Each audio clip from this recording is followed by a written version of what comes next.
আসসালামু আলাইকুম। গর্ভাবস্থায় প্রায় সব মায়েরই একটি প্রশ্ন থাকে, গর্ভাবস্থায় কতবার আল্ট্রাসাউন্ড করা নিরাপদ? অনেকেই মনে করেন বেশি আল্ট্রাসাউন্ড করলে বাচ্চার ক্ষতি হতে পারে।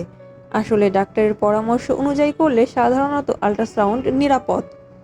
চলুন জেনে নেই গর্ভাবস্থায় সাধারণত কতবার আল্ট্রাসাউন্ড করা হয় বা করা যায়।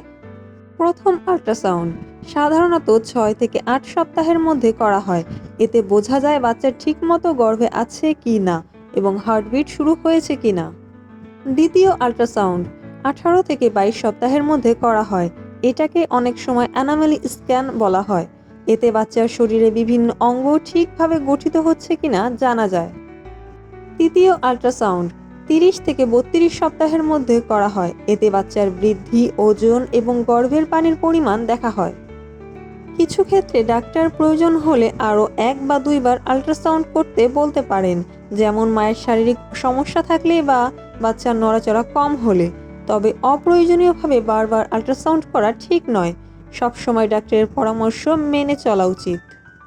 সঠিক সময় আল্ট্রাসাউন্ড করলে মা ও বাচ্চার অবস্থা সম্পর্কে গুরুত্বপূর্ণ তথ্য জানা যায়। ভিডিওটি ভালো লাগলে লাইক, কমেন্ট, শেয়ার করে সাবস্ক্রাইব করতে ভুলবেন না। এরকম আরও নতুন নতুন ভিডিও পেতে আমাদের সাথেই থাকুন। ধন্যবাদ, ভালো থাকবেন সবাই। আসসালামু আলাইকুম।